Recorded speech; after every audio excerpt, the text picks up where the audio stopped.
자, 설교 제목 한번 해봅시다. 여자를 알면 구속사가 보인다. 시작. 여자를 알면 구속사가 보인다. 한 번 더. 여자를 알면 구속사가 보인다. 시작. 여자를 알면 구속사가 보인다. 하나님께서 창조하신 모든 피조물들 중에서 가장 신비로운 존재가 무엇이냐? 예, 여자입니다. 하나님은요, 여자라고 하는 이 베일 속에 하나님의 최고의 신비인 하나님의 구속사를 소중하게 담아놓으셨어요. 그래서 우리가 여자를 알면 하나님의 구속사도 함께 보이게 됩니다. 첫째로 하나님이 여자를 만드실 때는 하나님께서 독단적으로 만들지 않고 남편들 아담과 충분한 교감을 먼저 나누신 후에 그 교감을 담아서 여자를 창조하셨어요. 여러분, 아담의 배필을 만들어 주시는 일입니다.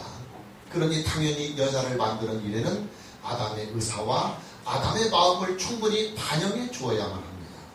하나님은 여자를 만드실 때 하나님 혼자만의 일방적인 주권만으로 만들지 않으셨습니다. 아담과 충분한 교감을 나누신 후에 아담의 마음을 소중하게 담아서 그의 아내들 여자를 만드셨습니다. 아담의 어떤 마음이 여자에게 담겨있느냐? 예, 여자를, 아내를 간절히 그리워하는 아담의 마음입니다. 여자에게는 여자를 간절히 소망하는 아담의 마음이 고스란히 담겨져 있습니다. 여자에게는 여자의 존재를 간절히 느끼는 아담의 마음이 고스란히 담겨 있습니다. 하나님은 여자를 만들기 전에 먼저 아담으로 하여금 여자를 간절히 그리워하게 하십니다. 본문 18절을 봅니다. 여호와 하나님이 이르시되 사람이 혼자 사는 것이 좋지 아니하니 내가 그를 위하여 돕는 배필을 지으리라 하시니라 그랬습니다. 하나님께서 아담에게 배필을 지어주시기로 작정을 하셨다는 말입니다. 그러나 곧바로 하나님께서 여자를 만들어주지 않았어요. 하나님은 여자를 만들기 전에 잠시 뜸을 들으십니다. 어떤 뜸이냐? 19절을 봅니다. 여호와 하나님이 흙으로 각종 들짐승과 공중의 각종 새를 지으시고 아담이 무엇이라고 부르나 보시려고 그것들을 그에게로 이끌어 가시니 아담이 각 생물을 부르는 것이 곧 그 이름이 되었더라 그랬습니다. 하나님은 먼저 각종의 들짐승과 각종의 새를 이끌어서 아담에게 보여주십니다. 아담은 하나님께서 이끌어오신 그 모든 생물들을 보면서 그 생물들의 특성에 따라서 이름을 붙여줍니다. 중요한 것은 생물들을 아담에게 이끌어오신 하나님의 뜻이 어디에 계시느냐 하는 것입니다. 그냥 단순히 생물들의 이름을 짓게 하기 위해서 그 모든 생물들을 아담에게 이끌어오셨을까요? 아닙니다. 그 이상의 다른 뜻이 숨겨져 있었습니다. 그게 뭐냐? 예, 아담으로 하여금 여자를 간절히 바라고 여자를 간절히 소망하도록 생각할 시간을 주신 것입니다. 아담 앞에 보이던 모든 생물들은 다 암수가 있었습니다. 아마도 그 암수의 생물들은 저마다의 사랑을 서로 나누고 있었을 것입니다. 아담은 그 암수들의 그 사랑을 나누는 것을 보면서 자기 자신에게도 이런 짝이 있으면 좋겠구나 하는, 자기 자신만이 혼자라고 하는 이 고독감과 외로움을 잠시 느끼게 됩니다. 아담은 이때 자기에게도 인생을 함께 할 수 있는 짝이 있었으면 좋겠다 하는 소원과 갈망과 그리고 그리움을 마음속에 가지게 됩니다. 20절 본문 말씀을 보면 아담의 그런 마음이 더욱 확연하게 드러나 있습니다. 20절 봅니다. 아담이 모든 가축과 공중의 새와 들의 모든 짐승에게 이름을 주시니라. 그 다음입니다. 아담이 돕는 배필이 없으므로 그렇습니다. 아담이 돕는 배필이 없으므로 모든 가축과 공중의 새와 모든 짐승들은 다 암수가 있어서 그들 암수들끼리 서로 찢고 뽑고 하는데 아담만, 자기만 혼자 함께할 짝이 없어서 외롭고 고독하더라 그 말이에요. 제가 공부한 총신대학교 신학대학원에서 구약학을 가르쳤던 유디온 교수라는 분은 이 부분을 히브리어 원문을 살려서 이렇게 번역을 해놓았습니다. 아담이 돕는 배필이 없으므로 이 부분을, 그러나 사람에게서는 자기와 같은 배필을 발견하지 못하였던 일이에요. 그러나 사람에게서는 자기와 같은 배필을 발견하지 못하였던 일이에요. 여러분, 지금 이게 무슨 말입니까? 예, 아담이요, 자기 앞에 모여있는 모든 동물들의 그 암수를 보면서 혼자 이런 생각을 했다는 것입니다. 이 모든 생물들은 다 서로의 짝이 있는데 나만 홀로 짝이 없구나 하면서 외로움을 강하게 느꼈다, 그 말이에요. 그리고 여러분, 하나님은요 잠깐 동안이지만 아담에게 고독을 느끼게 하셨습니다. 그리고 아담으로 하여금 인생을 함께하며 사랑을 나눌 수 있는 배필을 간절히 느끼도록 하셨습니다. 그런 다음에 아담의 그 그리움과 아담의 그 사랑의 마음을 충분하게 담아서 여자를 만드셨어요. 여자의 창조는 아담과 그리고 하나님의 깊은 교감을 통해서 만들어졌다, 이 말입니다. 하나님은 아담의 고독을 보면서 아담에게 배필이 있어야 한다는 사실을 하나님 스스로가 느끼게 되었습니다. 아담은 자기 자신에게도 동물들처럼 인생을 함께 할 수 있는 짝이 필요하다는 사실을 절실하게 느꼈습니다. 하나님의 마음과 아담의 마음이 서로 이런 교감이 이루어지자 하나님은 드디어 그 교감을 가지고 그 교감을 담아서 아담과 평생 함께 할 수 있는 짝을, 여자를 만들어 주셨습니다. 그리고 여러분, 여자라고 하는 이 존재는요 하나님의 마음과 아담의 마음이 함께 깊숙하게 담겨진 아주 특별한 존재로 만들었습니다. 하나님은 이 특별한 존재를 만들어서 아담에게 아내로 주셨습니다. 본문 22절을 보면 여호와 하나님이 아담에게서 주하신 그 갈빗대로 여자를 만드시고 그를 아담에게로 이끌어 오시니, 그렇습니다. 이끌어 오시니. 하나님께서 여자를 만드신 후에 그 여자를 아담에게 이끌어 오셨다고 하는 이 말씀이 어떤 상황입니까? 신부의 아버지가 예시장에서 신부의 손을 이끌어서 신랑에게 건네주는 일이에요. 하나님은 여자를 창조하신 여자의 아버지로서 배필을 그리워하며 배필을 간절히 기다리고 있는 아담에게 여자를 이끌어서 부부가 되게 하셨다, 그 말이에요. 결혼은 하나님께로부터 나온 것입니다. 그러기에 결혼은 신성한 일이며 결혼은 거룩한 일입니다. 결혼은 하나님께로부터 나온 일이기 때문에 결혼 자체는 선한 일입니다. 결혼은 결코 속박이나 멍해나 굴레가 아닙니다. 또 결혼이라고 하는 것은 한 남자와 한 여자의 절실한 마음에서 나오는 사랑의 열매입니다.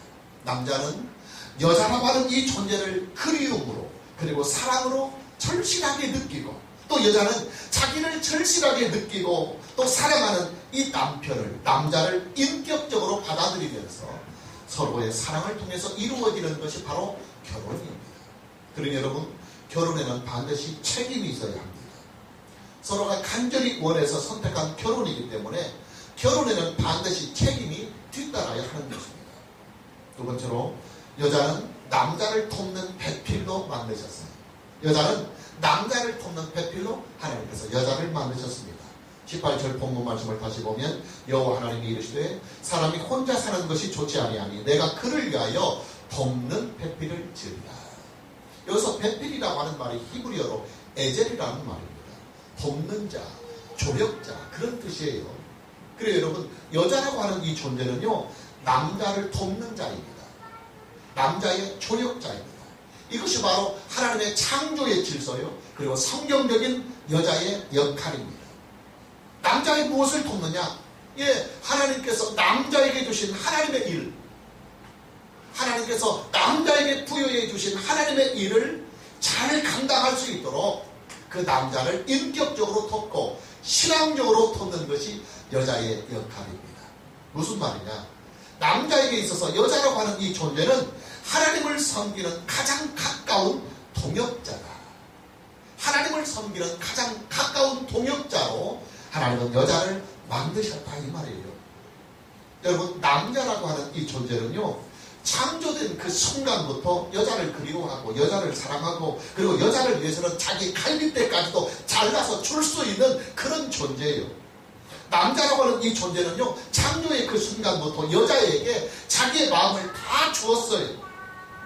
아담이요 여자에게 자기의 마음을 어느 정도까지 주었는지 하나님의 말씀보다도 여자의 말을 더 들을 만큼 사실은 아담이 여자에게 마음을 다 주었습니다. 그러나 여러분, 남자라고 하는 이 존재는요, 여자가 어떻게 조력을 하느냐에 따라서 남자의 길이 달라집니다. 하와처럼 아담을 잘못 조력해버리면 아담은 하나님의 축복을 다 잃어버리는 사람이 됩니다. 그러나 사라처럼 아브라함을 잘 조력하는 여자가 되면 아브라함을 믿음의 아버지로 세우는 역할을 하게 됩니다. 여자가 가장 빛나고 여자가 가장 위대할 때가 언제냐? 예, 남자를 잘 도와서 이 남자로 하여금 하나님을 잘 섬기게 하고 하나님의 일을 잘 감당하게 해서 남자로 하여금 하나님의 축복된 사람이 되도록 세울 때 여자는 가장 위대하고 여자는 지구상에서 가장 빛이 나는 것입니다. 세 번째로 여자의 신비로움이 있는데 그 여자의 신비로움의 극치는 남자의 갈빗대에 있습니다. 남자의 갈빗대. 본문 21절과 22절에 보면 여호와 하나님이 아담을 깊이 잠들게 하시니 잠들매 그가 그 갈빗대 하나를 취하고 살로 대신 채우시고 여호와 하나님이 아담에게서 취하신 그 갈빗대로 여자를 만드시고 그랬습니다. 하나님이 여자를 만드실 때는 말입니다. 아주 특별한 방법으로 지으셨어요. 그 특별한 방법이 뭐냐면 아담의 갈빗대 하나를 취해서 그 갈빗대로 여자의 골격을, 뼈의 골격을 세웠습니다. 여자의 몸을 세우는 신체의 골격을 남자의 갈빗대로 대신하였습니다. 무슨 말이냐면 남자와 여자의 몸은 둘이 연합이 되어야, 둘이 비로소 연합이 되어야 완전체가 된다 그 말이에요. 여러분, 아담에게는요 하나님께서 창조하신 원래의 몸에서 갈빗대 하나가 잘려나갔어요. 그 잘려나간 갈빗대 하나가 어디에 있느냐면 여자의 골격 안에 있어요. 22절 말씀을 보면 여호와 하나님이 아담에게서 취하신 그 갈빗대로 여자를 만드시고 그랬습니다. 이 말씀을 원문으로 직역하면 그 갈빗대로 여자의 골격을 놓으시고 그런 뜻입니다. 여자의 골격을 놓으시고 남자의 갈빗대로 여자의 몸 전체를 만든 것이 아니에요. 남자의 갈빗대는 여자의 몸을 이루는 골격의 일부가 된 것입니다. 남자와 여자는 각각의 몸을 가지고 있지만 남자의 몸에는 갈빗대 하나가 잘려나갔고 또 여자의 몸에는 여자 것이 아닌 남자의 갈빗대가 들여와 있다 그 말이에요. 그래요 여러분, 남자와 여자는요 각각 떨어져 있을 때는 미안하지만 완전체가 아니에요. 그러나 남자와 여자가 결혼이라고 하는 이것을 통해서 연합이 되고 하나가 되면 이 둘은 서로 완전체가 되는 것입니다. 이것이 바로 남자와 여자의 신비이며 사람에게만 있는 연합의 신비요 결혼의 신비입니다. 할렐루야. 아담이 여자에게 해준 사랑의 고백을 한번 볼까요? 23절 말씀 보면 아담이 이르되 이는 내 뼈 중에 뼈요 살 중에 살이라. 이것을 남자에게서 취하였은즉 여자라 부르리라 하니라. 아담이 여자를 향한 사랑의 세례는 말입니다. 아담이 여자를 향해서 이렇게 고백합니다. 이는 이 여자는 내 뼈 중에 뼈요 살 중에 살이라. 여러분 지금 이것이 무슨 말이에요? 여자의 골격 안에는 남자의 갈빗대가 들어있다는 고백이에요. 여자의 몸에는 아담의 신체 중의 일부가 들어가서 그 여자의 몸에 떡 자리 잡고 있다는 고백이에요. 그러니 우리는 서로 남남이 아니라 하나가 된다고 하는 사랑의 고백이에요. 내가 곧 당신이며 당신이 곧 나라고 하는 고백입니다. 당신과 나는 평생을 함께 살아야만 하는 필연적인 존재라고 하는 사실을 고백하는 것입니다. 내 것이 당신 것이요 당신의 것이 또한 내 것이며 내 기쁨이 곧 당신의 기쁨이며 당신의 기쁨이 또한 내 기쁨입니다 하는 고백입니다. 당신과 나는 떨어져 있어서는 서로에게 충분하지 못한 관계요. 우리가 완전체가 되려면 우리는 언제나 마음과 몸이 영혼이 하나가 되어야 됩니다. 할렐루야. 가장 이상적인 부부, 가장 이성적인 부부, 가장 이상적인 부부가 어떤 부부가? 예, 남편과 아내가 둘이 같이 살면서 전혀 둘같이 느껴지지 않고 하나로 느껴지는 부부가 가장 이상적인 부부예요. 부부가 함께 살면서 너와 나로 사는 것이 아니라 우리로 사는 부부, 우리로 사는 부부가 있다면 그런 부부가 가장 이상적인 부부고 가장 행복한 부부입니다. 남편의 자존심이 아내의 자존심이 되고 아내의 개성이 남편의 개성이 되는 부부가 가장 이상적인 부부입니다. 남편의 부족함이 아내의 부족함으로 느껴지고 아내의 연약함이 남편의 연약함으로 느껴지는 부부가 있다고 한다면 그런 부부는 가장 이상적인 부부입니다. 남편의 고충이 아내의 고충으로 느껴지고 아내의 외로움이 남편의 외로움으로 다가오는 부부, 이런 부부가 가장 이상적인 부부다, 그 말이에요. 오늘 저와 여러분 모두의 가정에 너와 내가 아니라 우리로 함께 살아가는, 하나가 되어 살아가는 은혜가 있기를 주님의 이름으로 축복합니다. 마지막 네 번째, 가장 중요한 것입니다. 부부의 관계는, 결혼은 구속사의 신비를 반영합니다. 굉장히 중요합니다. 여러분, 신구약 성경에서요, 부부의 원리를 가장 잘 설명해 놓은 성경 말씀이 있어요. 그게 어디에 있느냐면 신약성경 에베소서 5장 22절에서 32절 말씀입니다. 자, 참고절 에베소서 5장 22절에서 32절 함께 PPT로 봅니다. 이 말씀을 보면 22절에서부터 남편에 대한 아내의 도리가 나와요. 22절 봅니다. 아내들이여 자기 남편에게 복종하기를 주께 하듯 하라, 예수님께 하듯 하라 그랬어요.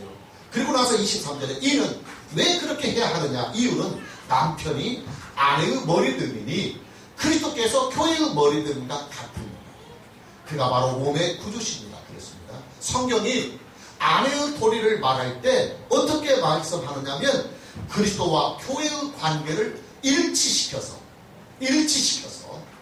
교회가 그리스도에게 복종하듯이 아내는 남편에게 복종해야 된다. 그래서 아내의 도리를 교회와 예수님의 관계로 일치를 시켜놓습니다.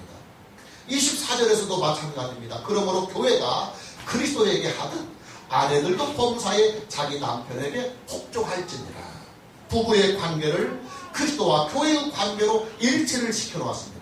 그리고 이제 25절에서부터는 남편의 도리가 나와요. 아내를 향한 남편의 도리. 25절 말씀 보면 남편들아 아내 사랑하기를 어떻게 하느냐면 그리스도께서 교회를 사랑하시고 그 교회를 위하여 자신을 주심과 같이 하라.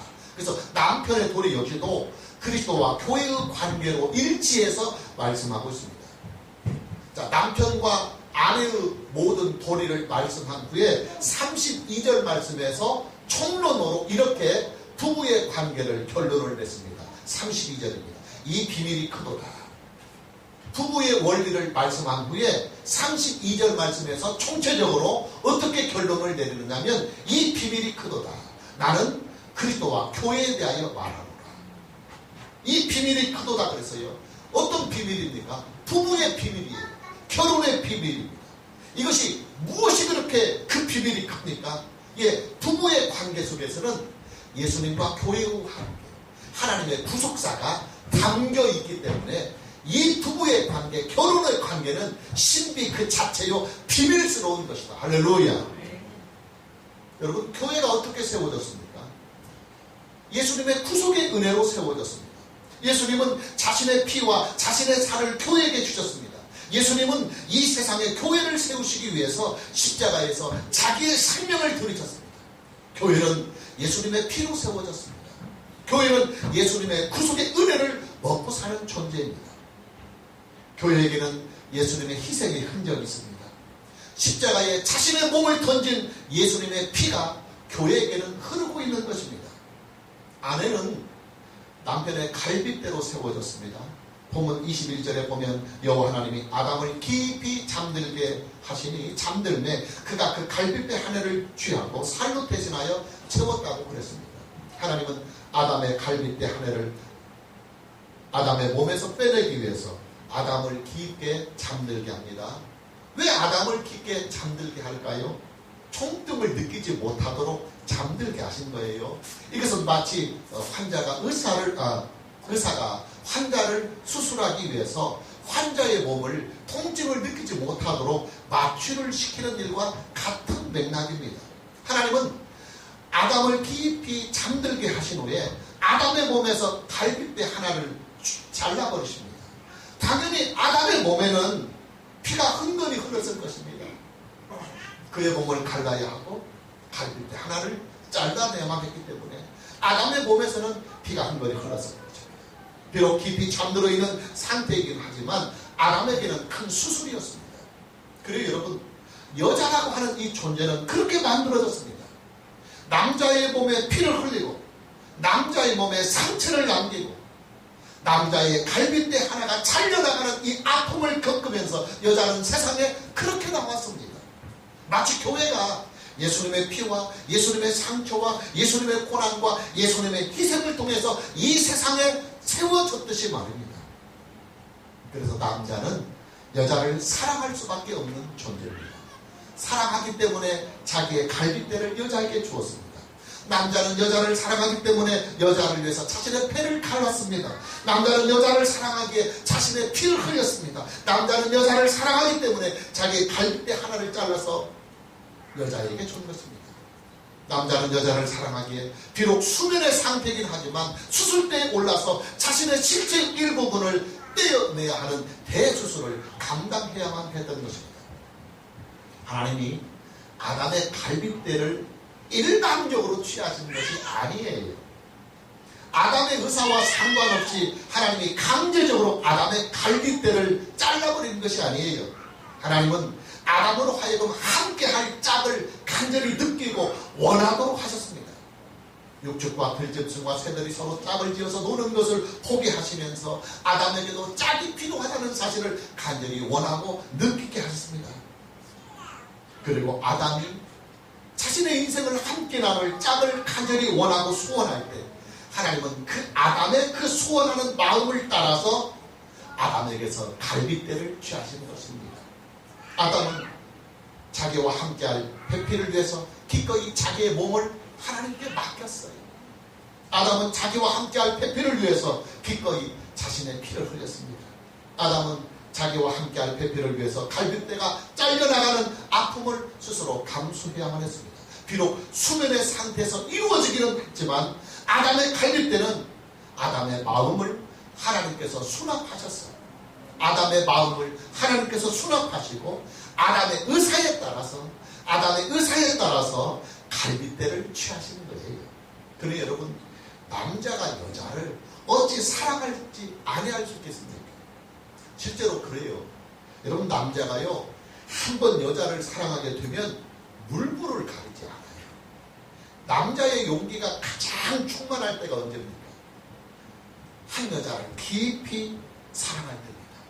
남자는요 한 번의 사랑에 자기의 목숨을 걸어요. 남자는요 한 번의 사랑에 자기의 인생을 걸어요. 남자는요 이 한 번의 사랑에 자기의 모든 것을 올인하는 것이 남자예요. 예수님이 그랬어요. 교회를 향한 예수님의 사랑은요 예수님의 목숨을 내놓은 사랑이었어요.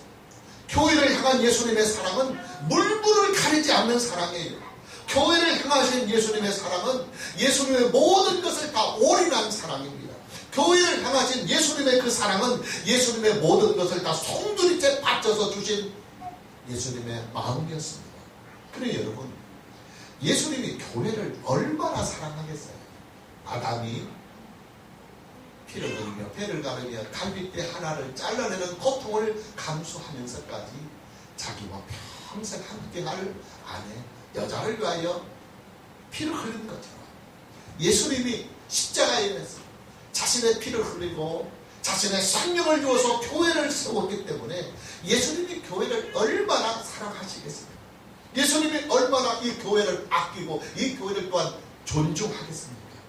예수님에게 있어서 교회라고 하는 이 존재는 예수님에게 가장 소중하고 존귀한 존재가 되는 것입니다. 여자도 마찬가지예요. 여러분, 여자가요 자기의 존재가 아담의 갈빗대를 취해서 만들어졌다는 사실을 아는 그 순간 여자의 마음이 어땠을까요?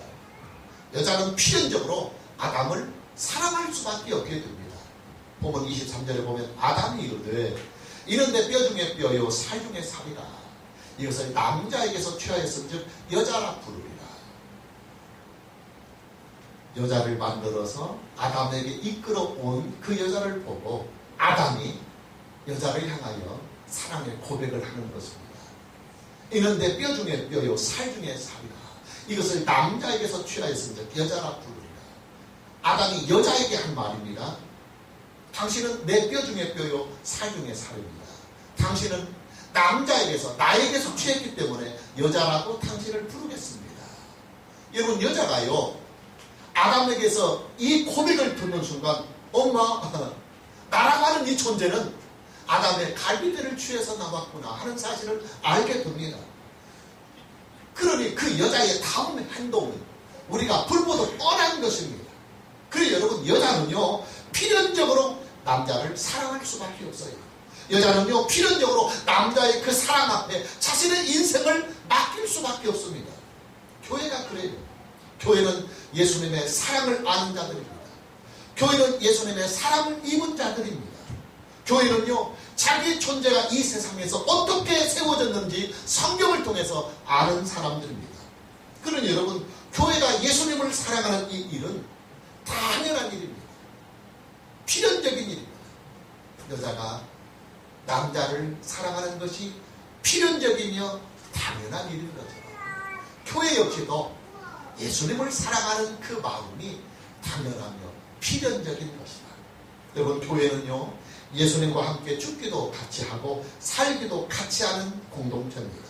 교회는요 예수님과 함께 울기도 같이 울고 웃기도 같이 웃는 그런 공동체입니다. 교회는요 예수님과 함께 영광도 같이 하고 예수님과 함께 고난도 같이 하는 공동체입니다. 교회는요 오직 신랑이 되신 예수님을 지조와 정절을 가지고 사랑하는 예수님의 신부가 예수님의 교회입니다. 할렐루야. 오늘 저와 여러분 모두에게 예수님을 더욱 사랑하는 은혜가 있기를 주님의 이름으로 축복합니다. 자, 마무리합니다. 여자라고 하는 이 존재는요 신비 그 자체예요. 신비 그 자체입니다. 어떤 신비냐면 사랑의 신비요 구속사의 신비입니다. 하나님은 이 여자라고 하는 이 신비스러운 존재 안에 사랑이 무엇인가를 담아놓았어요. 그리고 여자라고 하는 이 신비의 그릇 안에 하나님의 구속사의 원리를, 하나님의 구속사의 길을 소중하게 담아놓았어요. 그래서 여자를 알면 사람을 알게 되고, 여자를 알면 하나님의 구속사가 보이는 거예요. 할렐루야. 오늘 저와 여러분 모두에게 여자의 창조를 통해서, 그리고 또 결혼을 통해서 부부가 함께 살면서 사랑을 배우고 사랑을 알고 또 그 사랑 안에서 살며 우리를 사랑하사 독생자까지 주시며 우리를 구원하시는 하나님의 구속사가 아내를 통하여 보여지고 남편을 통해서 보여지고 부부를 통하여 함께 보여지는 은혜가 있기를 주님의 이름으로 축복합니다. 할렐루야. 아멘. 당신을